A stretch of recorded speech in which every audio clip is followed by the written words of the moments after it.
데이터에 대한 그냥 기본적인 내용들이 이제 들어갑니다. 이제 본격적으로 우리가 중간고사 이후에는 통계 분야를 할 겁니다. 근데 깊게는 안 들어가고요. 뭐 통계 보시면 이론들이 깊게 들어가면 그걸 만든 게 있는데 우리는 그냥 간략하게 주요 내용만 쭉 합니다. 예. 우리가 딥러닝 기초까지 기본적인 이론을 다 공부를 하기 때문에 그렇게 보시면 돼요. 자, 그래서 데이터 마트라는 이제 장르입니다. 그러면 데이터 마트란 뭐냐? 우리가 처음에 말했던 게 전사적으로 쓰는 게 데이터 웨어하우스라고 있어요. 한마디로 창고, 데이터를 모아놓은 창고에서 여러분들이 이제 쓸 수 있게끔, 그렇죠? 이렇게 데이터 웨어하우스 있으면 여기에서 중간에 위치해 있습니다.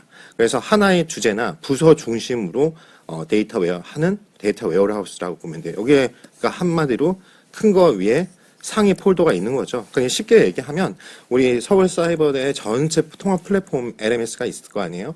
거기에 이제 우리 과, 그쵸? 빅데이터 정보학과의 어떤 그 큰 따로 별개의 우리가 플랫폼이 있잖아요. 그런 거 똑같이 그렇게 모아놓은 거예요.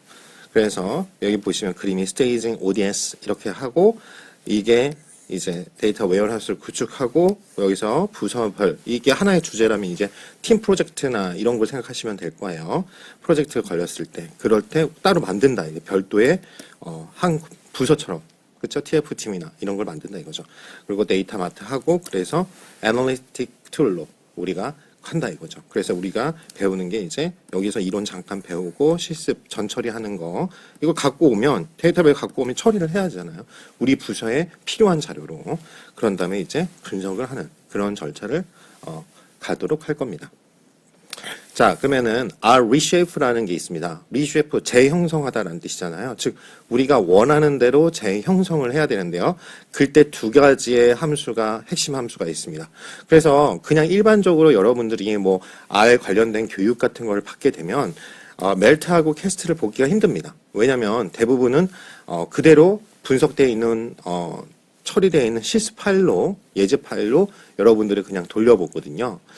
코드하고 그리고 대부분 R이 파이썬 교육보다 R 교육이 많은 이유는 좀 지루할 수 있지만 R은 한 주 정도 우리 배웠잖아요. 좀 나눠서 했지만 R만 했다 그러면은 바로 이제 코드 분석하고 우리가 실무에서 이용할 때는 일주일 정도면 되거든요. 문법 정도는 더 깊은 문법이 많지만 그렇지만 실제로 파이썬 같은 경우에는 2주 이상을 해야 되거든요. 그래서 기초 프로그래밍을 보통 공부하고 오셔야 그 다음에 여러분들이 파이썬을 갖고 뭐 예를 들어서 머신러닝이나 딥러닝을 하는데 대부분 학부에서는 파이썬을 따로 가르치긴 해요. 그렇죠? 한 학기 동안 아마 가르칠 거예요.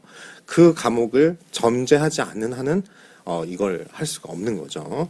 그래서 R 같은 경우는 아마 대부분 그래요. R만 갖고 따로 공부하는 경우는 통계학 과목이나 통계학과는 무조건 R로 씁니다. R을 하거나 아니면 이렇게 ADSP 같이 이런 데이터 분석 관련된 여기선 시험이 이게 나오니까 그러니까 이제 공부를 하시게 될 겁니다. reshape 패키지에는 melt 함수가 있고 cast 함수가 있습니다. 말 그대로입니다. 뭐냐면 melt는 녹이다는 뜻이거든요. 그러니까 여러분들이 이렇게 생각하시면 돼요. 내가 어떤 거를 자료를 저기서 통으로 가져왔어. 그렇죠? 데이터 마트에서 가져왔어. 그러면 그거를 우리에 맞게끔 풀어 헤친 다음에 다시 우리가 필요한 대로 갖고 와야겠죠? 이해되시죠? 그래서 두 개의 핵심 함수라고 생각하시면 됩니다. 그러니까 이렇게 큰 덩어리가 있는 거를 갖고 왔어요.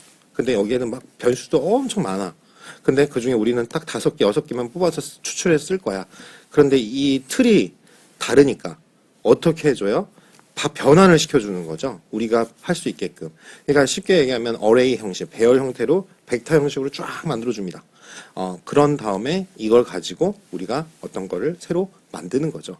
똑같습니다. 여러분들이 혹시 이미지 분석 같은 걸 하게 되면 이게 다 픽셀이라고 하잖아요. 28 곱하기 28 보통 이렇게 되면 이게 RGB 컬러 3개의 채널로 되어 있거든요. 그거를 이걸 다 벡터화 시킵니다. 벡터라이제이션이라고 하는데 이렇게 쭉 일렬로 세운다 이거죠. 일렬로 이미지를 하나씩 다 코드화 시킵니다. 디지털 코드화로. 그걸 이제 뭐예요? 벡터화. 그러면 어레이 배열 형태로 쫙 나옵니다. 확률로서. 그래서 그거 갖고 우리가 벡터라이징 한 거 갖고 우리가 형성을 하는 거거든요. 그러니까 그런 식의 방법입니다. 그러니까 이건 전처리를 하려는 방법이죠. 자, 그래서 지우시고, 그래서 처음에 인스톨 패키지를 다운받아서 reshape2라는 걸 다운받으신 다음에 라이브러리로 reshape2를 하시면 이 멜트 함수를 하면 이 데이터를 이 데이터베이스에 있는 구조에서 녹이는, 그러니까 녹인다 그러니까 우리가 풀어 헤친다 이거죠. 그래서 그거를 데이터를 표준 형식, 우리가 하고 있는 표준 형식으로 변화를 합니다. 그렇게 생각하시면 됩니다. 아주 쉽게 얘기해서 우리가 만약 인터넷에 있는 예를 들어 크롤링 같은 거 하는 거거든요. 거기는 자바스크립트 언어로 되어 있는 거잖아요. 대부분이 우리나라 같은 경우. 그러면 자바스크립트 언어로 되어 있는 거 HTML 문서로 되어 있는 걸 우리가 가져와서 그걸 다 변환을 시키는 거죠. 그렇죠? 배열을 해가지고 우리가 그거를 필요한 걸로 재형성을 시킨다 이렇게 생각하시면 됩니다. 그래서 멜트 함수가 이제 우리가 에어 퀄리티라고 항상 시험에도 많이 나와요. 공기질. 그렇죠? 우리나라 하면 이제 대기질. 그 예제 파일로 내장돼 있기 때문에 바로 부르면 되거든요. 그리고 거기에 인덱스를 이제 id라고 보통 하죠. 그래서 거기에 C 함수를 써서 month하고 day로 우리가 한다 이거죠. 그리고 RM 하면 remove, 그리고 뭐 NA 하면 not available 이런 뜻이 있다 정도. 이제 이거는 실습을 통해서 설명을 드리겠습니다. 그러니까 전체 구조를 한번 이렇게 설명을 하는 이유가 이걸 알아야 이게 코드만 보면은 코드 설명하면서 하면은 그때뿐이거든요. 머리에 정리가 안 되세요. 그래서 이게 정리를 해드리는 거예요. 다음 보시면 이제 캐스트를 쓴다고 그랬잖아요. 왜냐면 인스톨 패키지 reshape2 뭐 라이브러리 reshape2 한 다음에 캐스트 함수 쓰면 돼요. 그러면 이건 다시 말하지만 모양을 만드는 함수다 이렇게 생각하시면 돼요. 자, 그리고 우리가 SQL을 여러분들이 배우시는지 모르겠는데요. 그 SQL 같은 경우에는 뭐냐면 정형 데이터를 분석을 하는 겁니다. 그리고 저희 여기 데이터 관련돼서는 이것도 있지만 SQL 그 자격증이 따로 있어요. SQLD라고. 그것도 국가공인 자격증입니다. 그래서 정형 데이터, 실무에서는 SQL이 정말 많이 쓰이죠. 그래서 SQL 대부분이 정형 데이터가 많으니까. 그리고 아직까지는 검증돼 있고 그 비정형 데이터는 결국 정형 데이터를 바꿔줘야 된다고 그랬잖아요. 그러면 그 정형 데이터를 바꿔준 다음에 이걸 쓰는 거거든요. 근데 우리 R에는 이미 그게 다 내장돼 있어요. 그래서 R이랑 파이썬이 인기가 많은 겁니다. 다 이런 기능들을 기본적으로 다른 데서 갖고 있는, 그렇죠? 기능들을 갖고 이제 다 귀결이 된다고 보시면 돼요. 그래서 SQLDF를 쓰면 SQL 명령 사용이 가능합니다. 근데 이게 다 베낀 거예요. 이게 어디냐면 SAS라고 거기에 plug SQL이라는 데가 있는 거를 갖고 와서 쓰는 거예요. 간단하고요. 실제로 기출이 나온 적이 있습니다. 기출이 나온 적이 있어요.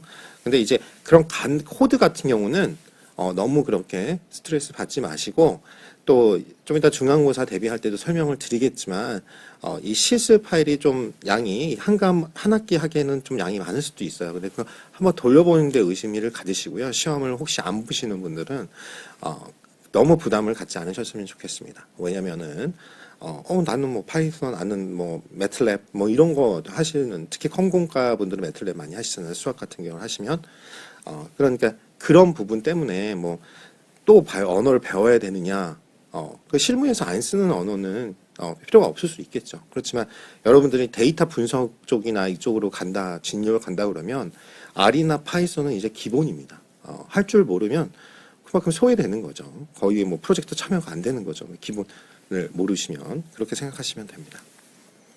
자, 그래서 그 다음에 플라이어라 함수, 이게 정말 중요합니다. 대부분 중요 기출이고요. 이 플라이어는 반드시 아셔야 됩니다. 그렇죠? 플라이어는 이제 이쪽 데이터 분석을 R로 한다 그러면, 제가 다시 말하지만 이 기능을 모른다는 건 R을 모른다는 의미거든요. 그래서 apply 함수에서 기반해가지고 데이터와 변수를 동시에 배열로 치환해서 처리하는 패키지거든요. 그래서 이걸 어떻게 하냐면 스플릿하고 apply 함수 써서 컴바인 합니다. 그래서 분리, 처리, 재결합하는 그런 과정을 제공한다 이렇게 생각하시면 되고요.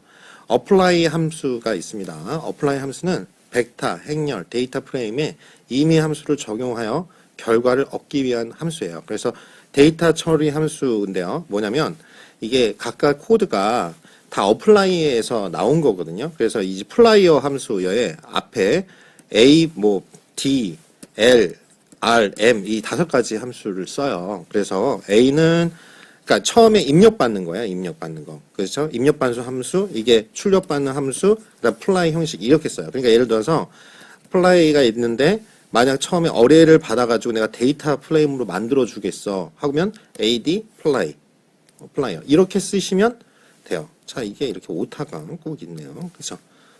알겠죠? 그래서 플라이 함수는 정말 많이 씁니다. 우리도 알다시피 어떤 걸 프로 헤쳐가지고 뭔가를 자세히 데이터가 어떻게 알아야지 할 때는 다 어레이를 쓰는 게 더 편하신데 실제로 이걸 정리해가지고 보고서 만들다든가 뭔가를 분석하려고 그러면 대부분이 리스트 형식이나 데이터 프레임 형식으로 만들어야겠잖아요. 그래서 여기까지가 일단은 데이터 마트에서 쓰는 함수, 우리가 전처리하기 위한 함수였습니다. 자, 그 다음에 또 여러분이 잘 알아두셔야 되시고 현업에서 많이 보면은 쓰는 게 데이터 테이블입니다. 즉 R의 기본 데이터 구조가 우리가 데이터 프레임을 많이 쓴다고 그랬잖아요. DF. 그래서 데이터 프레임이 기본적이에요. 여러분들이 근데 그거는 개인이 이제 분석이나 이런 거 할 때는 다 데이터 프레임을 씁니다. 그렇지만 이제 대용량을 처리해야 되는 프로젝트나 이런 거 할 때는 데이터 테이블 형식을 씁니다.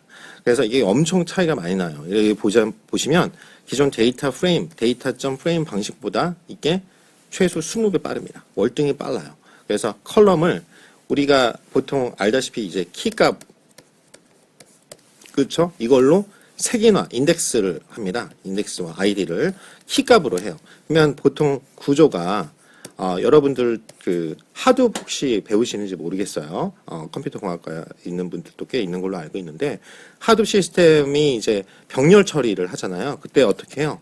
키, 밸류 이런 식으로 이게 뭐예요? 해시 함수화 시키는 거잖아요. 여기에 키군 뭐고 우리 배웠던 함수 이런 식으로 키 밸류 이런 식으로 되어 있는 거예요.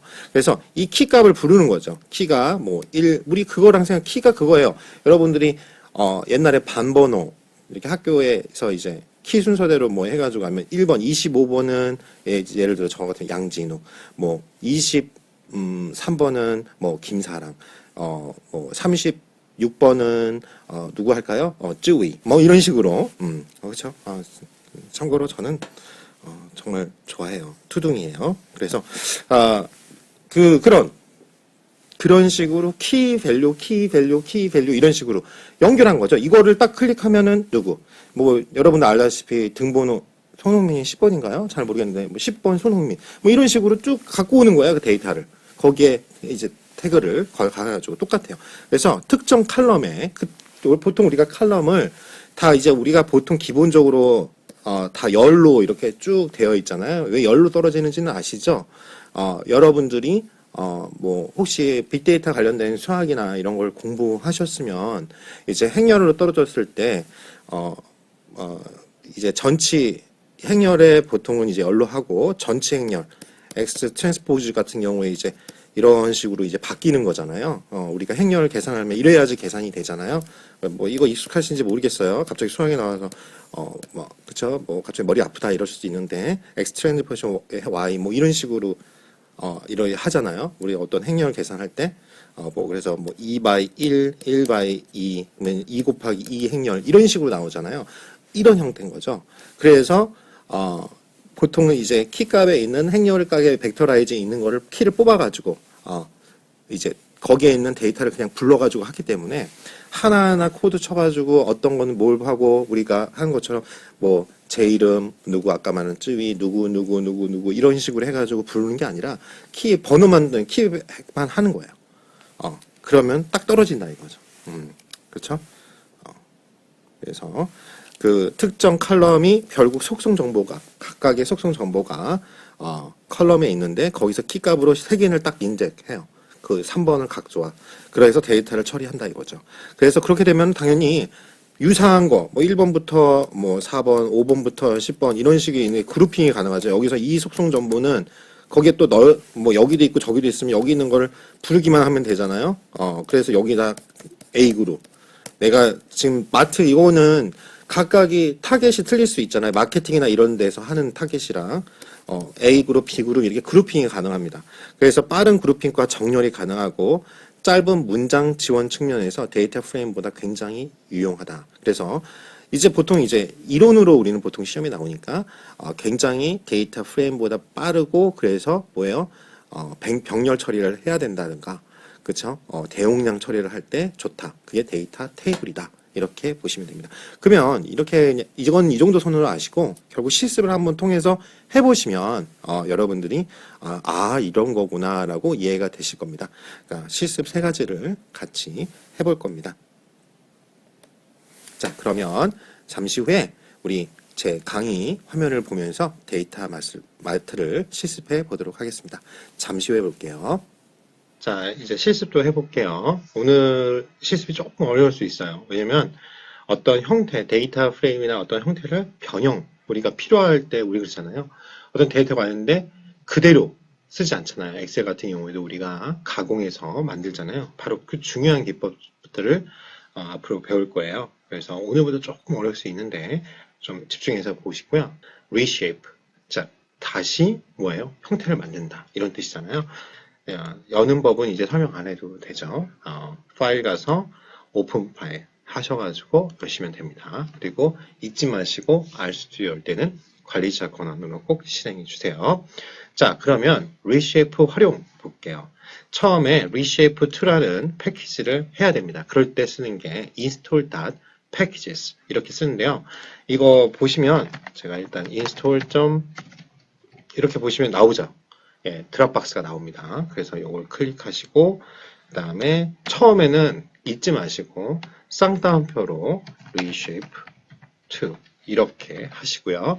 이제 그거를 라이브러리를 읽을 때는 그쵸 require 또는 library 해가지고 자 이거 모듈을 불러왔잖아요. install 그 다음에 이걸 불러와야 되잖아요. 그게 library 또는 require라고 했어요. require 그 다음에 reshape 이제 이렇게 있으면 여기 나타납니다. 드랍박스에 2 이렇게 해서 자 읽어볼게요. 그러면 여기 reshape2는 R 버전 뭐 3.6.2에서 작성되었습니다 하고 딱 읽은 게 나올 겁니다. 자 이제 데이터를 불러올 건데요. 시험에 가장 많이 나오는 거예요. ADSP의 Air Quality 그죠? 공기질 그렇죠? 그래서 이건 내장돼 아래에서 내장돼 있는 데이터다 보니까 그냥 데이터하고 Air Quality 이렇게 하겠습니다. 자 그러면 이게 자료가 어떻게 되는지 여러분들이 아셔야 되는데 우리 보통 2개 쓴다고 그랬잖아요. 일단 전체적으로 구조를 보고 싶어요. 데이터가 실데이터가 어떤지. 그러면 헤드 값을 써요. 헤드를 쓰시면 헤드 함수를 쓰시면 어떻게 된다고 그랬어요? 6개만 목록이 나온다고 그랬죠.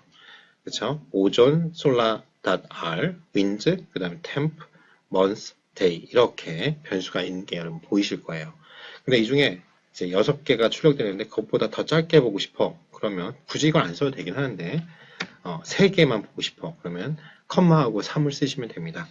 그런 다음에 사실은 하나가 더 쳐야 되죠. 우리 배웠던 게 뭐예요? str. 그렇죠? 전체 에어 퀄리티. 그렇죠? 이렇게 하는 거예요. 제가 지금 뭐 하고 있죠? 튜닝하고 있죠.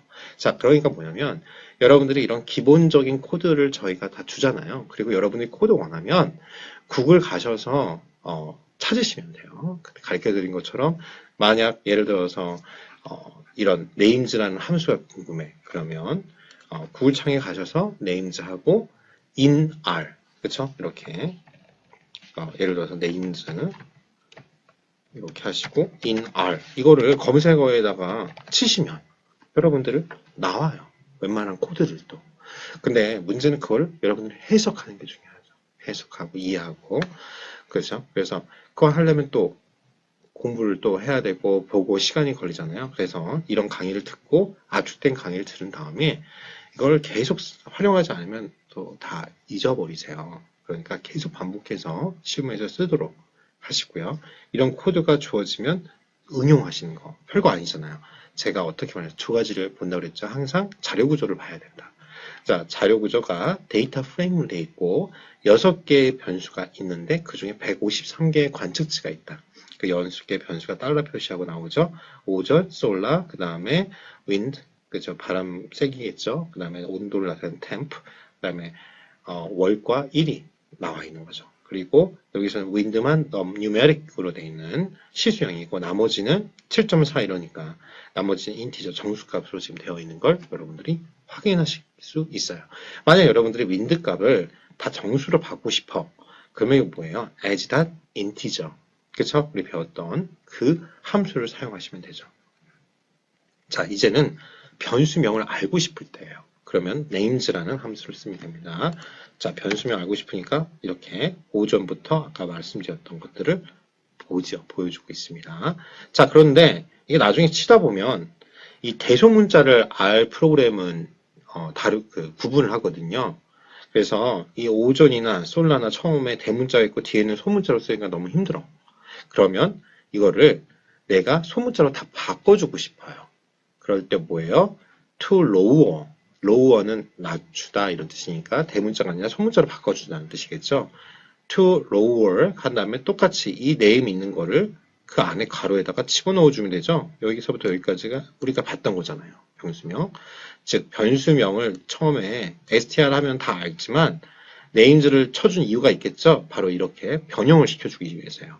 그 names 하고 air quality 있는 걸 여기 변수 안에다가 집어넣으면 돼요. 그거를 갖고 다시 덮어 씌우겠다. names air quality에 덮어 씌우겠다는 뜻이겠죠. 그리고 names하고 air quality를 딱 치니까 어떻게 됐어요? 분명히 바뀌었죠. 보이시죠? 대문자로 시작했는데 소문자로 다 바뀐 걸 여러분들이 확인하실 수가 있습니다. 자, 그런 다음에 head 값 앞에 6개만 나온다고 그랬죠? 했더니 어떻게 해요? 이제 소문자로 변형된, 이름이 변형된 상태로. 그러면 우리가 접근하기 쉽겠죠, 이제. 자, 그 다음부터, 이때부터 잘 들으셔야 돼요. 멜트 함수입니다. 우리가 멜팅 한다라는 게 영어로 녹이다. 즉 뭐냐면, 지금 이렇게 데이터 구조가 이미 데이터 프레임으로 우리가 알다시피 데이터 프레임으로 되어 있잖아요. 여기 보시면 str 했던 데이터 프레임 있잖아요. 이미 정해져 있는 데이터를 우리가 변형시키기 위해선 첫 번째 이 데이터를 다 풀어 헤쳐야 돼요. 그래서 멜트라는 함수를 씁니다. 멜트는 air quality를 쓰고요. id를 줄 건데 내가 그 인덱스예요. id라는 건 여기서는 인덱스, 그쵸? 거기서 month하고 day라는 두 가지를 기준으로 해줄 거야. 대신 뭐가 있냐면 결측치 na가 있으면 그걸 remove 해주는 이 옵션이 true예요. 즉 na.rm이 true. 이건 나중에 결측치 할 때 다시 여러분이 설명할 건데, 즉 not available의 약자거든요. 즉 숫자 값이 없거나 있는 거예요. 그런 거를 제거해줘. 그쵸? 그 멜트 함수를 써서 그걸 t라고 변수에다 집어넣겠습니다. 그리고 그랬더니 4개의 변수에 t 값이 나오겠죠? 그쵸? 이 t 딱 하니까 na라고 나왔던 값이 없을 거예요. 쭉 올려보세요. 자료가 너무 많죠? 그러니까 뭐예요? 헤드값만 보겠어. 그쵸? 6개만 나오니까. 그쵸? 깔끔하게 나왔습니다. 만약 다시 na.rm이 true가 아니라 false다, f다. 그러면은 어떤 값이 나오는지 볼까요? t를 한번 보시고 그 다음에 여기 보면 na가 나오죠. 249, 250에 na 값이 이렇게 밸류 값으로 나오는 걸 보여요. 헤드 값으로 보면 이렇게 돼요. na 값이 오전에 있는 게 나옵니다. 그러니까 이런 값을 일단은 우리가 편의상 원래 다 제거하는 건 아니에요. 실제 나중에 우리가 평균이나 데이터를 우리가 다룰 때 통계 부분에 가서는 제가 자세히 설명하겠지만 이 데이터가 몇 개가 없을 경우 한 뭐 300개나 지금처럼 153개밖에 없잖아요. 그러면은 보통은 이거를 대치를 합니다. 가장 많이 쓰는 게 이제 평균값, 그렇죠? 그 열의 속성에 영향을 평균을 평균치 값을 넣으면은 전체 평균에 영향을 주지 않잖아요. 그래서 그 값을 씁니다. 상식적으로 알아두시고요. 무조건 없애면 이게 그 열이 na라고 있는 값이 하나만 na이고 다른 소속값이 다 갖고 있으면 이것도 귀중한 자료잖아요. 데이터가 별로 없을 때. 근데 요즘 빅데이터 시대는 이게 막 아까처럼 153개가 아니라 153만 개 중에 한 개면 별로 영향치가 없잖아요. 그러니까 그런 빅데이터를 쓸 때는 우리가 보통 결측치라고 하는 na가 나오면 이걸 제거해주는 true 값을 많이 씁니다. 그래서 일단은 이렇게 여러분들에게, 그리고 대소문자 구분하기 때문에 대문자 t를 쓰셔야 돼요. 그래서 다시 여기까지 왔습니다. 그렇죠? 헤드값 t를 하니까 6개 이렇게 지금 오신 거를 여러분들이 보고, 아까 보시다시피 인덱스의 c가 여기 보세요. 요렇게 있었잖아요. 그러니까 month하고 day를 기준으로 해서, 그러니까 5월부터 시작했잖아요. day가 그래서 1, 2, 3, 4, 5, 6 이렇게 나가고 오전, 그 다음에 밸류값 이렇게 나오는 걸 여러분들이 확인하실 수 있는데, 지금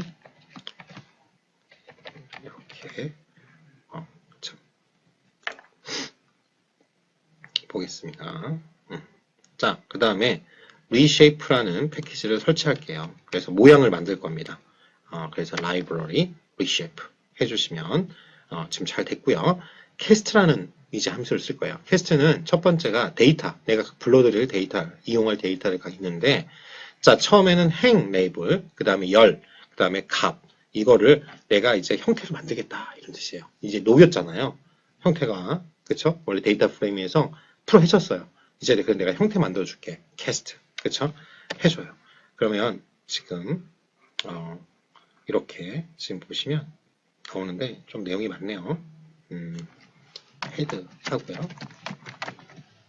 요 전체를 캐스트를 받겠습니다. 우리가 이렇게 해도 되고 예를 들어서 변수를 만들어 가지고 해도 되겠죠. 그랬더니 첫 번째 이렇게 나왔어요.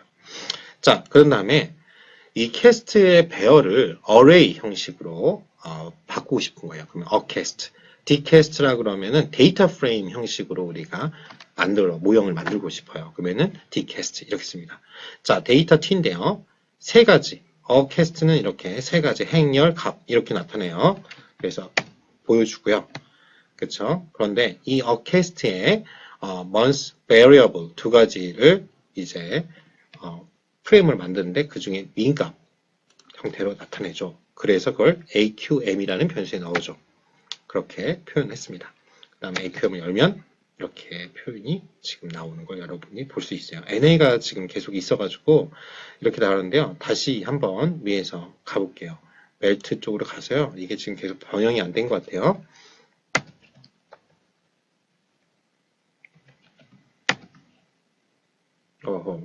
그쵸?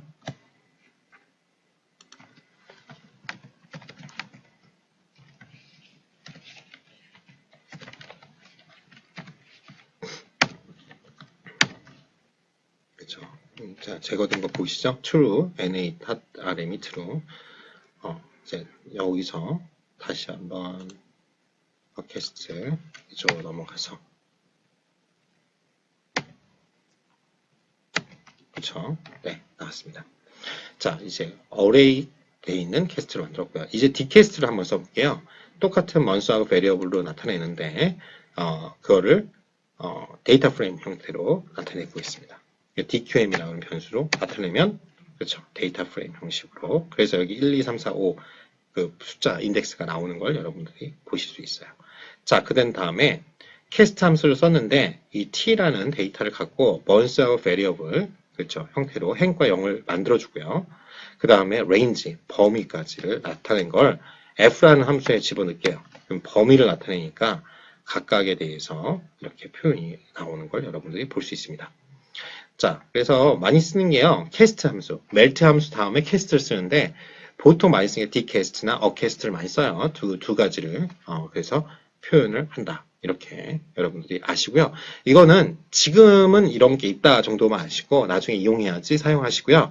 우리가 실제로 실 데이터 분석하는 통계 시간 이후에 하나하나 배우고 실 데이터 분석을 할 거거든요. 그때 다시 나와요. 그때 자세하게 이해하시면 되고요. 그때 또 하나가 SQL 데이터 프레임, SQL DF라는 거예요. SQL문 들어보셨는지 모르겠는데요. 실제로 SQL문은 여러 가지를 쓸 수가 있어요. 그래 정형 데이터 아주 강자인데요. 데이터베이스에 있는 거. 그쵸? 근데 세 가지만 여기서는 일단 기본만 알고 계시면 돼요. 그러면 정형 데이터 분석할 때 아주 편하거든요. 그래서 패키지를 일단 먼저 설치해 보겠습니다. 인스톨 패키지 하시고 SQL DF라는 걸 하시고요. 라이브러리 불러서 데이터는 가장 유명한 거죠. 아이리스 데이터를 쓰겠습니다.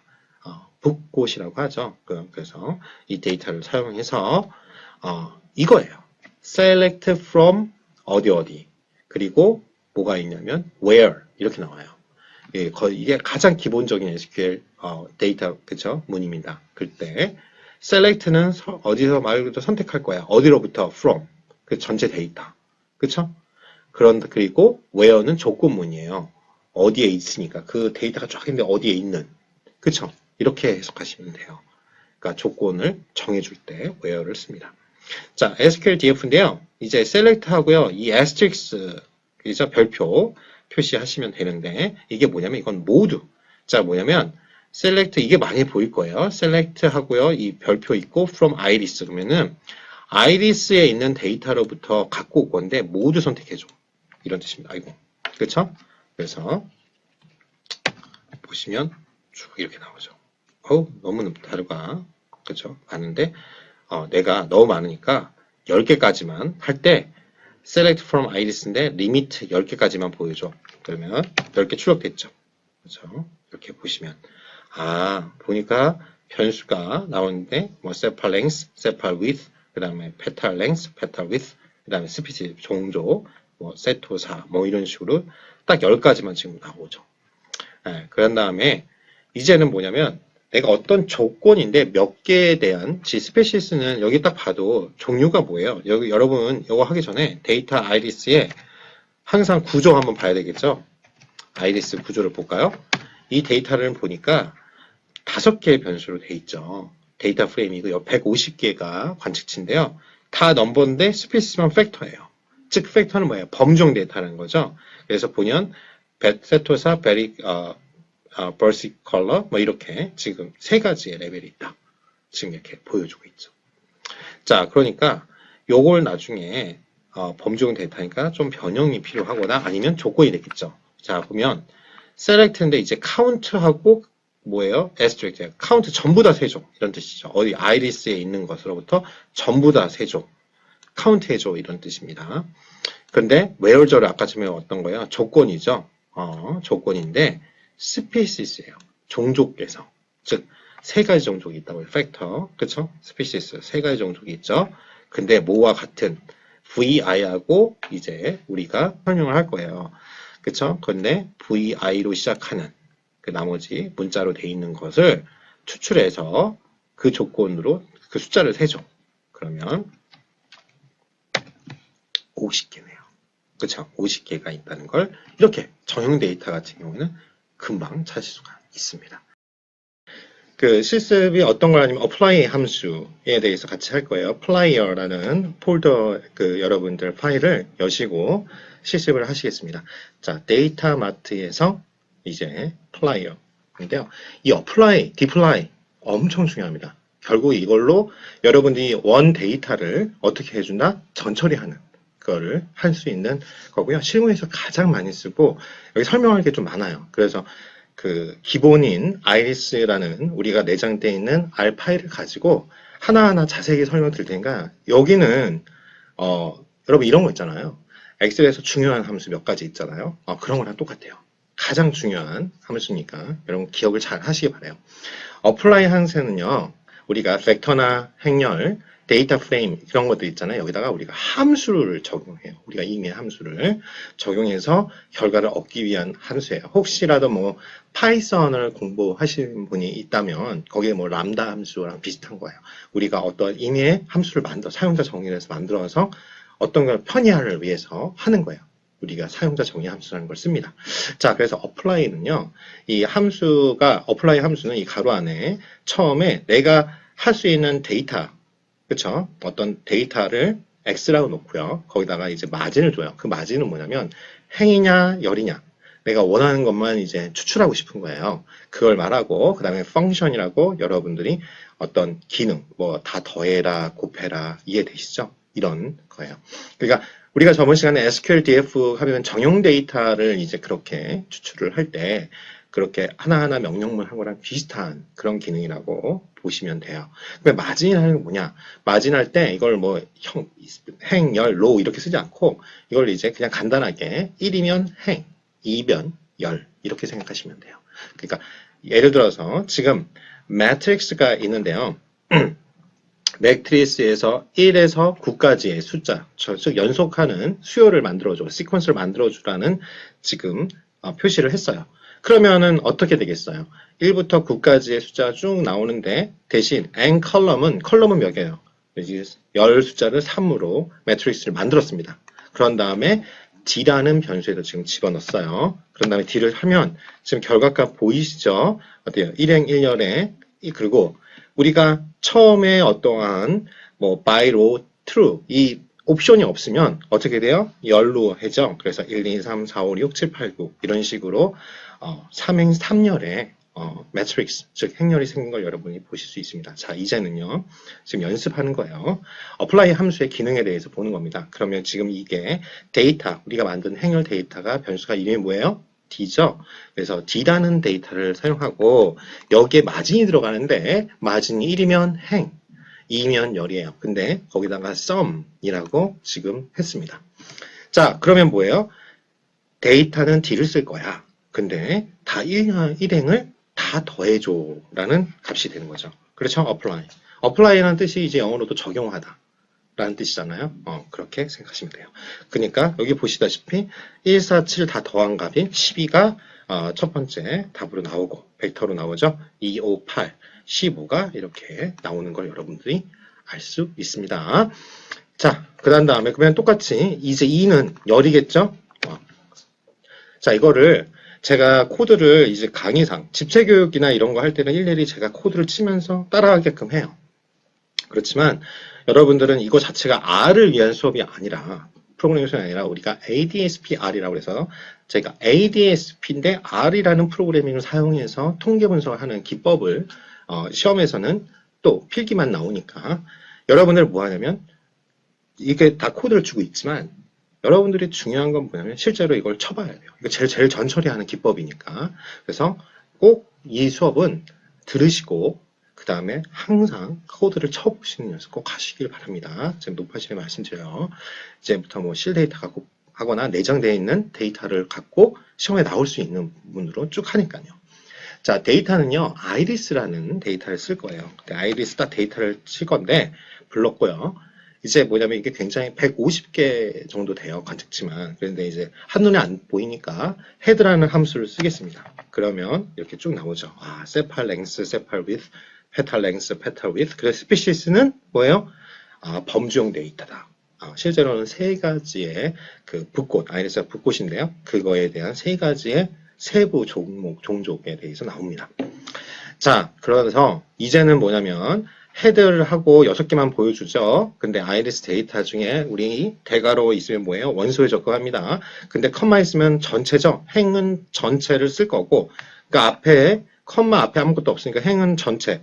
즉 관측치의 어떠한 것들 뭐 150개면 150 관측치를 다 쓸 거고 대신 1에서 열을 1에서 4까지 그러면은 처음에 우리는 다른 그 프로그램과 다르게 처음은 여기를 1로 본다고 그랬죠. 1, 2, 3, 4. 결국 뭐예요? 세팔 랭스라는 변수에서 페탈 width까지 요 네 가지가 뭐예요? 정형 데이터로 되어 있잖아요. 숫자로 되어 있잖아요. 넘버로. 그래서 그것만 추출하겠다 이거예요. 그래서 한번 보시면 지금 전체 나온 거에서 보면 스피시스만 빠진 거를 여러분들이 확인할 수 있습니다. 이제는 그건데 어플라이 함수를 쓸 거예요. 자, 데이터는 지금 이 데이터예요. 지금 아이리스 행 전체에다가 1에서 4, 즉 세팔 랭스에서 페탈 위스까지 있는 변수를 사용하고 그 다음에 뭐야? 이제 열, 2번이니까 열이에요. 즉 각각의 속성들이죠. 그거에 대한 합을 알고 싶은 거예요. 이해되시죠? 그래서 찍 나오죠. 세팔 랭스는 요 1행부터 지금 여기는 헤드니까 6개밖에 안 보여서 그렇지 150개를 다 더하면 876. 그렇죠. 이렇게 쭉 볼 수 있습니다. 각각의 변수마다 합을 구한 거예요. 자, 실제로 그런 걸 여러분들이 원하잖아요. 자, 이제 플라이어 패키지를 이용합니다. 플라이어 패키지를 인스톨 해보겠습니다. 자, 인스톨 패키지하고 플라이어라는 함수를 이제 패키지를 쓸 건데 모듈을 클랜 가서 받아온다고 그랬죠. 여기 보시면 클랜 오픈 URL 해가지고 이렇게 스튜디오, 클랜 스튜디오, RStudio 가서 지금 받고 있어서 이게 이름이 딱 정해 있는 걸 갖고 오니까 문자열로 쌍따옴표를 쓰셔야 된다는 거 잊지 마시고 이제는 모듈이 장착이 열렸을 거 아니에요? 패키지가.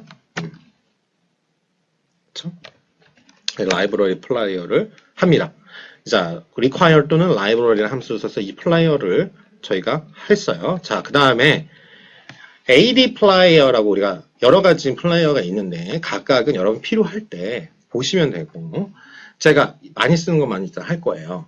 AD 플라이어는 뭐냐면 array로 돼 있는 거를 여기 앞에가 그거죠. 플라이어 함수인데 여기에 있는 그쵸?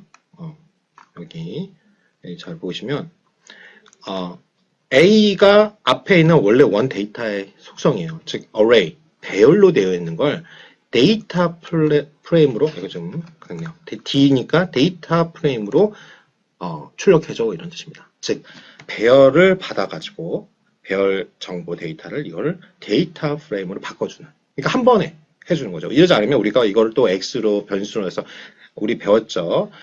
as data frame이라는 함수를 써가지고 지금 어떠한 D라는 그 데이터를 또 데이터 프레임으로 바꿔서 어떤 변수에 넣어주고 이래야 되는데, 이걸 한 번에 하고 싶은 거죠. 이 명령어가. 그러니까 업무상 편해요. 그냥 apply 함수 대신에 addply를 쓰면 됩니다. 자, 그러면은 여기 보시면 이거는 데이터 마진 펑션 이렇게 돼 있어요. 자, apply 함수 한번 볼게요. 일단 apply하고 addfly하고 차이를 보겠습니다. apply는요, 아까 동일해요. IDS에서 데이터는 10가지 적용 데이터가 있는 스피시스 빼고 그걸 쓰고요. 이제 1 행이죠. 마진 나왔으니까 1이면 행이에요. 자, 행을 갖고 조절을 하는데 function row 데이터, 여긴 row라고 여러분이 사용자 함수를 만든 거예요. function이라는 함수가 function이라는 자체가 함수 또는 기능이라는 뜻이잖아요. 그러니까 함수를 여러분이 만들어요. 그때 row라고 하고 여러분 임의로 만드는데 그거를 부르면 중괄호가 수행이 되게끔 되어 있는 거예요. 뭐냐? 이게 1행인지, 2행인지, 3행인지, 4행인지 다 프린트를 찍어달라는 거예요. 별거 아닌 거예요. 그냥 이게 각각의 1행에 대해서 쭉 열이 나올 거 아니에요. 근데 그 각각 행마다 그 열이 값이 어떻게 나오는지를 보고 싶은 거예요. 그러니까 여러분들이 이렇게 임의의 함수를 여러분들이 만들어가지고 명령문을 만들 수 있습니다. 자, 그래서 apply를 딱 쳐봤어요. 그러니까 지금 보이시죠? 여기 쭉 보시면 어떻게 돼 있어요? 여기 보시면 자, 이거는 1열입니다. 2열입니다. 3열입니다. 그러면 각각의 4가지 이렇게 행으로 프린트를 오르죠? 이렇게 width, length, width만큼 이렇게 각각을 다 지금 보여준 거야. 각각의. 그쵸? 행 값을 다 이렇게 보여줄 수 있게끔 명령문이 나온 거죠, 지금. 자, 그런 다음에 이제는 그냥 IRS 전체 데이터에서 이제 한번 볼게요. 그러면은 150개잖아요. 그쵸? 그러면은 여기 10 스피시스까지 다 보이는 거. 이건 버지닉하고 종류죠. 이렇게 쭉 올려보시면 제가 올려볼게요. 뭐 베리스 컬러 뭐 이렇게 지금 나온다 이거죠. 자, 이제 이렇게 어플라이가 있는데 아주 어플라이만 해도 유용하죠. 작업을 여러분들이 일일이 만약 엑셀로 한다고 생각해 보세요. 그렇죠? 일일이 함수를 뭐 곱하기 더하기 뭐 빼기 뭐 이런 거 다 나눠가지고 vlookup 써야 될 거예요. 자, 근데 addfly는 뭐냐? 동일한데 펑션이 있다 이거예요. 자, addfly 쓰시고 ids하고 1 행이에요. 펑션 로인데 여기서는 뭐야? 이 중괄호에 있는 거를 해요. 자, 차이는 뭐냐면 지금 이게 다 apply는 뭐예요? 다 배열로 나왔어요. 근데 addfly 하면 저 앞에 apply하고 차이는 뭐냐요? 여기는 배열로 받은 데이터를 뭐로 바꿔요? 데이터 프레임으로 나중에 출력을 해줄 거라고요. 그 차이가 있습니다. 동일하게 입력한다고 해도. 자, 여기서 펑션 로가 조금 변형됐어요. 뭐냐면 우리가 달러 표시가 있으면 또한 특정 변수를 접근하는 거잖아요. 이제 다 볼 게 아니라 내가 세팔 랭스에 대해서 조건을 거는 거예요. 자, 이 로로 이렇게 보는데 뭐라 했어요? 내가 세팔 랭스만 변수로 딱 지정을 한다 이거예요. 그리고 그 세팔 랭스 크기가 뭐예요? 5.0보다 크던가. 여기 지금 보면 세팔 랭스가 있잖아요. 그러면 3.8, 3.7, 3.9 자, 이런 것들을 보고 싶지 않은 거예요. 5가 큰 여기 보시면 그쵸? 그런 것들만 지금 보고 싶어요. 세팔 랭스 그쵸? 여기겠네요. 요거 그쵸? 5.5, 5.5, 5.8, 6.0 여기는 다 출력되겠네요. 자, 그리고나 and 동시 만족이죠. and는 똑같이 로에 스피시스로 가는데 스피시스가 세토사인 거죠. 그럼 여기는 지금 베리스 컬러니까 다 없어지겠죠. 즉 어떠한 특정한 조건을 내가 펑션을 만들어 가지고 함수를 만들어서 그것만 딱 뽑고 싶어요. 이해되시죠? 그러고 싶을 때 써요. 그러니까 얼마나 유효해요. 로 데이터는 그대로 건들지 않고 우리가 이거 작업을 어플라이 함수를 몰라도 지금까지 우리가 배웠던 걸 이용해서 쓸 수 있어요. 그러려면 어떻게 해야 돼요? 하나하나 코드를 더 쳐야겠죠. 기존 로 데이터를 갖고 와서 그 로 데이터를 덮어씌우면 안 되니까 예를 들어서 데이터 프레임으로 바꾼 다음에 뭐 데이터 프레임 뭐 아이리스 이렇게 또 변수를 또 만들어 가지고 또 이제 조건을 if문 돌려 가지고 해야 돼요. 근데 그렇게 하지 않고 그냥 한 번에 나온 거 형태까지 배열로 받아서 데이터 프레임을 만들어주는 코드예요. 자, 그래서 이거는 세팔 랭스라는 변수에 가서 5.0보다 크거나 같은 거를 고르고 동시에 스페시스가 세토사인 거, 그쵸? 이거예요, 코드가. 자, 그러면 지금 뭐냐면 이 불리움 트루 폴스가 왜 나왔냐? 이게 맞냐 아니냐 이거를 보여주기 위해서요. 자, 이게 보면은 세팔 랭스가 그쵸? add 프라임이 지금 이게 데이터 프레임으로 지금 돼 있는 걸 여러분 보실 거예요. 1번 이 1이니까 맞으니 다 행에 대해서 그러니까 행은 쭉 150개가 지금 나온 걸 여러분들이 확인할 수 있고요. 자, 이쪽으로 좀 가서 그렇죠?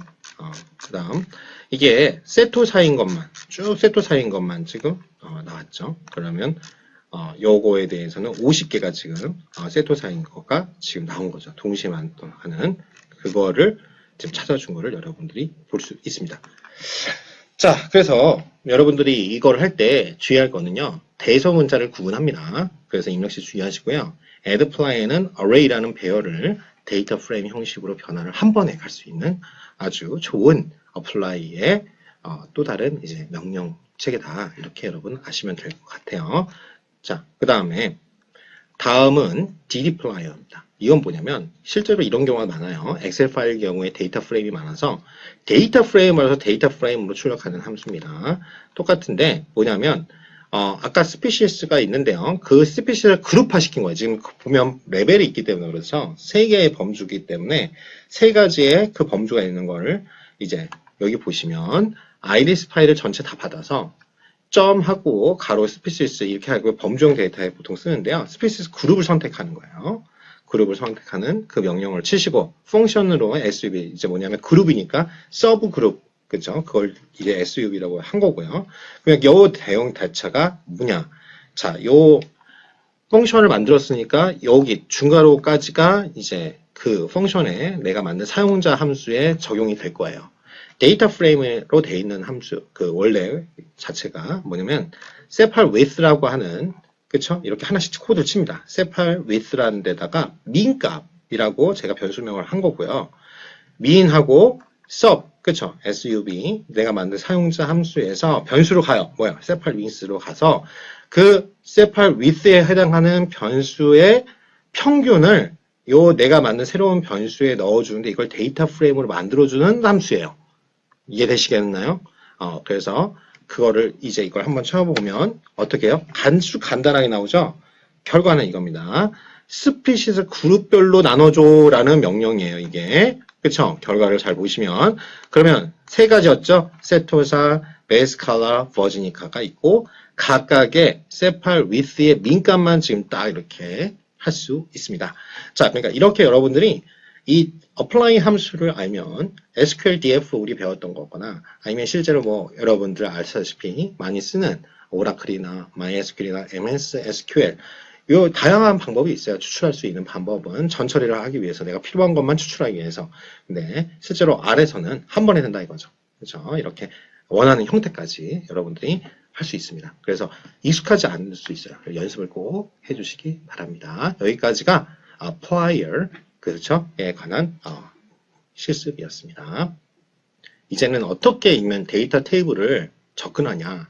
그렇죠? 그때 접근하는 방법이 마치 원소에 접근한 것처럼 대가로를 쓴다. 이 가로가 아니라 그걸 잊지 마시고요. 데이터 테이블은 자, 첫 번째는 행이에요. 행. 그 다음에 그 어떤 몇 행에 어떠한 표현식이죠. 내가 어떤 것들을 갖고 올 거냐. 그 다음에 옵션 이런 순으로 여러분들이 할 수 있습니다. 자, 뭐 예를 들어서 데이터 테이블에 DT라고 지금 만든 것 중에 우리 하나의 각각의 원소 접근하는데 이제 행이에요. 1, 행, 그쵸? 행에 접근해요. 그리고 열은 다 쓰겠다. 그러면 그쵸? 이거죠. 첫 번째 열 다 나오죠. 자, 이제는 자, 이 DT라는 큰 그쵸? 전체 테이블 데이터 테이블에서 스피시스로 가요. 스피시스는 세 가지 종류가 있는 거 여러분 아시죠?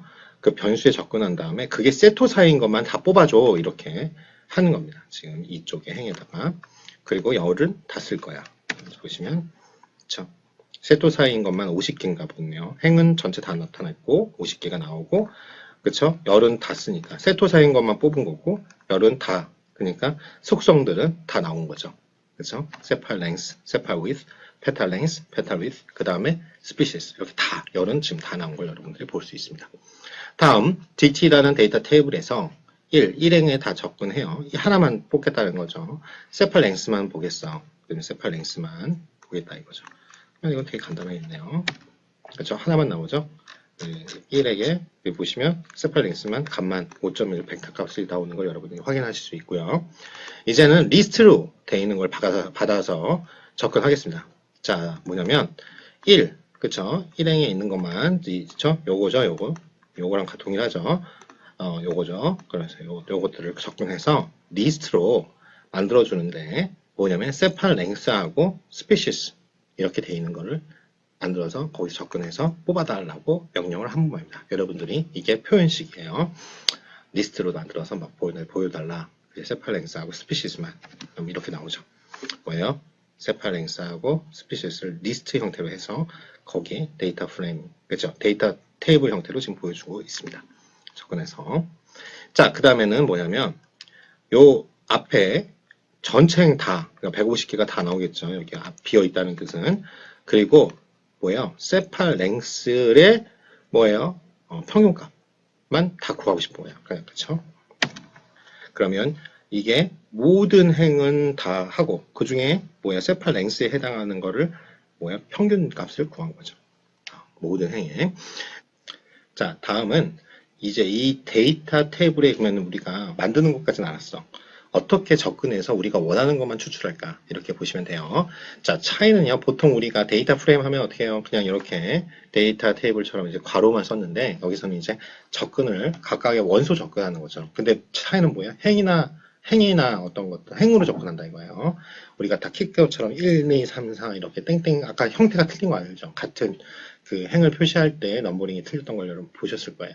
그래서 행 표시하고 그 다음에 표현식 어떻게 나타낼 거냐. 그게 리스트로 나올 수도 있고 데이터 프레임으로 나올 수도 있어요. 표현식이 나오고 그 다음에 또 콤마가 나오면 옵션 우리가 본다고 생각하시면 돼요. 그래서 우리가 DT라는 데이터 테이블을 만들었죠. 그래서 그 중에서 우리가 1행에 접근하고 뒤에는 다 쓰겠다. 열은 다 쓰겠다. 그러면은 어떻게 나와요? 지금 세팔 랭스하고 세팔 위드, 페탈 랭스, 페탈 위드, 셋 스피시스까지 5개의 우리의 속성값들이 있었잖아요. 아리스에. 그것들은 다 보이는 걸 보이죠. 다시 차이는 뭐야? 이게 1행이라는 걸 정확하게 키값처럼 이렇게 보여준다. 이게 데이터 테이블이 데이터 프레임하고 접근법은 동일한데 틀리다 이거죠. 그리고 굉장히 빠르다. 네, 키값처럼 이렇게 돼 있으니까. 그 다음에 DT라고 하는 우리 그 자료 중에 또 원소처럼 좀 접근을 해요. 그 중에는 뭐냐면, 자, 요게 우리가 변수명에 달러가 있으면 변수 접근하는 거잖아요. DT라는 것 중에 변수인 스피시스, 즉 범종 데이터에 접근해서 그게 뭐예요? 이게 여러분 할 때 꼭 잊지 마세요. 문자이기 때문에 쌍따가 있습니다. 세토사인 것만 뽑겠어. 근데 잘 보세요. 그리고 컴마 또 이게 있어요. 그러면 자, 어떻게 나오는지 보세요. 세토사인 거는 하는데 지금 어떤 게 되죠? 행 값이 잘 보시면 세토사에 있는 거는 지금 행을 50개만 다 보여주고 열은 지금 다 여기 봐봐요. 열은 그대로 다 쓰겠다는 거잖아요. 컴마하고 뒤에 비어 있으니까. 즉 열은 지금 다 보여주고 있어요. 그 중에 세토사인 것만 열은 다 쓸 건데 그 중에 행을 제한을 건 거죠. 조건을 이해되시죠? 데이터 테이블에 접근을 해라. 근데 그 중에 변수 스피시스만 갖고 있는데 그게 세토사일 때만 행을 뽑아줘. 자, 이거예요. 자, 각각을 해석하거나 이런 건 시험에 나올 수 있다 이거예요. 자, 그 다음에 전체 데이터 테이블에서 첫 번째, 이거 가끔 쓰면 요것만 나오는 거죠. 잠깐 이렇게 올라가 보시면 지금 여기서 묻는 건 요거죠. 요 값이죠. 요 값. 그렇죠? DT1 여기도 그렇고 그 중에 세팔 랭스만 나와. 5.1 나오겠네요. 그렇죠? 값만 물어봤으니. 그렇죠? 자, 똑같아요. 그 중에 첫 번째에서 대신 뭐냐? 표현식을 여러분이 마음대로 만들 수 있다 이거. 리스트로 돼 있는 걸 뽑아달라 이거야. 리스트로. 자, 뭐냐면 세팔 랭스하고 스피시스만 2개만 쫙 이해되시죠? 그 값만 보고 싶은 거예요. 이해되십니까? 그러니까 아까 뭐예요? 하나 적어놔 똑같은데 리스트 형태로 세팔 랭스하고 스피시스 5점인데 세토사 이렇게 지금 결과값이 나오는 걸 여러분들이 확인할 수 있어요. 자, 이제는 뭐냐면 행값이 그냥 비어 있어요. 그러니까 모든 행 다. 그러면은 이게 전체 옵저베이션이 몇 개예요? 150개죠? 그럼 150개가 다 보일 거예요. 그런데 그게 아니라 뒤에 뭐예요? 컴마 다음에 뭐예요? 민 값으로 뒤에 열 값을 딱 결과를 딱 한정했어요. 옵션을. 뭐냐면 세팔 랭스를만 갖고 그 중에 평균값을 내. 그러니까 어떻게 되겠어요? 행위에 있는 것 중에 세팔 랭스에 해당하는 거에 평균값만 나오겠죠? 그렇죠? 모든 행 중에서 5.84가 나오는 걸 볼 수 있습니다. 똑같이 데이터 테이블에서 행값은 그대로 있는 다 모든 행인데 민값을 한 거, 세팔 랭스하고 세팔 위스를 뺀 거를 민값, 평균 한값. 자, 이렇게 여러분들이 옵션을 해요. 2.786이 나옵니다. 그렇죠? 역으로 이게 맞나 궁금하잖아요. 하나 우리 한번 코드 한번 쳐볼까요? 똑같은데 뭐예요? 민 지금 뺀 게 세팔 위스죠? 세팔 그렇죠? 이렇게 하면 자동 완성 되잖아요. 그렇게 딱. 자, 그럼 요거 한번 쳐보세요. 3.05734 그러니까 5에서 요거 3 빼면 2.786 맞잖아요. 그렇죠? 이렇게 확인 가능합니다. 자, 아이리스 헤드값 다시 한번 확인해 보시고요. 자, 이제는 행렬 형식으로 추출하고 싶어요. IDS에서 1행 1열 이런 식으로 하면 5.1 나오고 DT에 1행 1, 1 이렇게 해도 차이가 뭐예요? 이렇게 벡터로 나오냐 하나 키값처럼 이렇게 하나가 나오냐 이 차이가 있죠. 자, 이제는 똑같이 아까 세팔 랭스의 평균값을 구한 게 5.8433이었어요. 요걸에다가 옵션을 하나 주는 겁니다. 뭐에 의해서? by는 스피시스에 의해서 그걸 하겠다. 품종별로 여기 제가 설명을 했어요. 값을 보고 싶을 때 사용한다. 이렇게 써놨잖아요. 제가 여기 밑에다 해놓을게요. 자, 그래서 품종별로 by 뭐는 옵션을 내가 품종별로 요거를 알고 싶어. 그쵸? 이거예요. 그쵸? 품종별로. 그쵸? 모든 행을 쓰는데 그 중에 세팔 랭스의 민값만 알고 싶어. 근데 요것만 잡아봐요. 요 값 없을 때는 요것만 하게 되면 그냥 전체 평균값만 값만 벡터 값처럼 나와요. 그런데 이제 그게 아니라 옵션을 간 거죠. 각각의 뭐별로? 종목별로. 그쵸? 아이리스는 붓꽃 데이터의 세 가지 종류가 있었잖아요. 그 종류별로. 그러니까 이제 뭐예요? 1, 2, 3 하면서 세토사, 베리스 컬러, 버즈니카 이렇게 종류별로의 각각의 각각 이러면 50개씩 나눠졌을 거예요. 150개를 평균한 게 아니라 모든 행위를 할 때 여기는 이제 50개씩 나눠져 있을 테니까 50개씩의 평균 각각의 이제 n이 150이냐 50이냐 각각 세 가지로 달라졌을 겁니다. 자, 그래서 by species는 품종별로 값을 보고 싶을 때 사용한다. 이렇게 하시면 되고요. 자, 그래서 자꾸 잘라서 안 보이시니까 이렇게 할게요. 자, 미리 이걸부터 설명할게요. 정규 분포라고 할 때 random nominal 그렇죠? nominalization이 우리가 정규 분포, 정규화 이런 뜻입니다. 그러니까 randomized, 그렇죠? 그러니까 뭐냐면 이제 우리가 무작위로 하는 게 정규 분포니까 rnom이라는 함수가 정규 분포를 만들어 주라는 그런 뜻입니다. 그래서 이게 뭐냐면 데이터 탭을 만드는데 이제 뭐냐면 x값에는 이렇게 문자로 5개 BBBAA 그 다음에 뒤에 값은 y값은 뭐예요? known value 그렇죠? 이런 정규 표현과의 값을 하는데 그 뭐예요? 우리가 랜덤하게 정규 표현값은 5개를 만들어 준 거예요. 거기 왜냐면 서로 행렬처럼 맞아야 되니까 그래서 그걸 DT2라고 새로운 데이터 테이블을 만들었습니다. 자, 그렇죠? 그래서 예, 1, 2, 3, 4, 5, x값 BBB, AA, 그 다음에 뭐예요? 정규한, 무작위로 정규한 만들어진 값 5개가 지금 생긴 거예요. 자, 여기서 우리가 테이블즈 한번 하면 우리가 지금까지 만들었던 테이블들 지금 보여진다고 했어요. 한번 해본 거고. 자, 여기서 이제 이 데이터 테이블이 왜 빠르냐? 20배 가까이 데이터 프레임보다 빠르냐? 바로 키 값으로 접근이 가능하다 이거예요. 자, 우리가 이제 지금 여기서는 보시면 컬럼에 XY 값이 있지만 키가 하나도 없잖아요. 이 쉽게 혹시라도 C 언어를 배우신 분들은 주소값 우리가 이렇게 순열로 쭉 이렇게 데이터가 어떤 메모리에 하나씩 값이 저장이 되잖아요. 근데 이걸 뭐가 삽입하거나 삭제할 때 굉장히 비효율적이라고 배우셨을 거야. 순차 배열이나 이렇게 행렬 같은 거 할 때. 근데 동일하게 그래서 C&N에서 만든 게 포인터라는, 즉 주소값처럼 찾아가는 그런 개념이 있어요. 근데 그거랑 동일하다고 본 거죠. 이제 여기서 많이 알고리즘으로 따지면 이제 해시랑 똑같아요. 키 값을 알고 그 키로 바로 접근하면 내가 키 몇 번, 예를 들어서 우리가 운동선수 생각하시면 돼요. 예를 들어 손흥민이 7번이잖아요. 그러면은 어느 팀의 7번, 그러면 우리가 말 안 해도 아, 손흥민이다. 이렇게 알 수 있다는 거죠. 그렇죠? 이렇게 키 밸류를 알고 있다면. 그래서 키를 우리가 세팅해 주는 겁니다. 키 값을 자료예요. DT2라는 지금 만들어진 DT2라는 그렇죠? 이 값, 요 데이터죠. 이 데이터에다가 우리가 정렬할 칼럼이 X, 요거 A, B 뭐 이렇게 있죠. 요거대로 어떤 거를 컬럼을 정리를 하고 싶은 거예요. 이 전체 데이터에서. 그리고 키를 만들어요. 그래서 한번 해보겠습니다. 어떻게 됐어요? 아, 이제 키밸류로 만들어져. A, A, B, B, B 이런 식으로 쫙 정렬이 돼 있는 거. 그리고 아무래도 작은 거에서 큰 거. 이런 식으로 이제 X known value가 지금 나왔어요.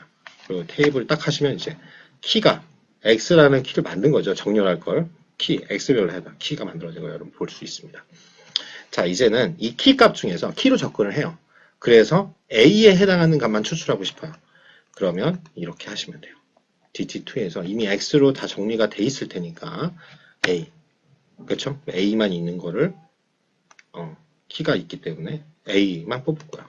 그 중에 B만 뽑을 수 있는 거야. 그런 다음에 이제 이 mult라는 옵션이 하나 있어요. 그러면 이건 뭐냐면 여기 제가 표시했는데 키 값 중에서 자 여기 키 값 중에 우리 B만 한 걸 뽑았잖아요. 이거 B에 해당하는 거로 한정하는데 또 옵션을 준 거죠. 거기에 가장 첫 번째 값만 뽑아줘. 요거는 가장 마지막 값만 뽑아줘라는 옵션을 다는 겁니다. 그쵸? 그럼 이건 마지막 뭐예요? 마이너스 0.3에 이렇게 나오겠죠. 자, 이거는 그래서 실무에서 많이 씁니다. 내가 하고 싶은 뽑은 것만. 가장 많이 쓰는 거는 바로 이거겠죠. 이렇게 바이, 뭐뭐, 품종별로 값을 보고서를 한다든가 우리가 뽑을 때 가장 많이 쓰는 게 이 데이터 테이블에서 이거고, 자, 키값을 이건 좀 되게 연습이니까 되게 간단한데 여러분이 많이 연습해 보셔야 돼요. 그래서 키를 하나 만들고 그 키를 그래서 하나씩 정리를 하면 되겠죠. 내가 어떤 그 중에서 내가 키를 정리를 했기 때문에 우리가 두 번 갈 필요가 없어요. 어디서 우리 기억나지만 리스트를 접근하면 또 리스트에 또 리스트 안에 원소값 이렇게 접근하는데 그럴 필요 없이 어떠한 데이터 테이블에서 어떤 항목 변수 하나를 어떻게 해요? 키로 A, B, C 이렇게 우리가 딱 저장해 놓고 거기에 접근만 하면 그 안에 있는 걸만 값만 뽑을 수 있다는 거죠. 그렇게 만든 게 바로 데이터 테이블의 키라고 셋키라고 생각하시면 됩니다. 그래서 이게 가장 큰 차이가 데이터 프레임은 없지만 20배 빨 수 있는 게 키로 찾을 수 있다. 그 중에 우리가 뽑고 싶은 것만 뽑을 수 있다. 이게 가장 많이 쓰는 디플라이어하고 그 다음에 데이터 테이블에서 이렇게 키값으로 하는 게 실무에서는 많이 쓴다. 이렇게 여러분 알아두시면 될 것 같습니다. 여기까지가 데이터 테이블에 대한 실습이었습니다. 수고하셨습니다.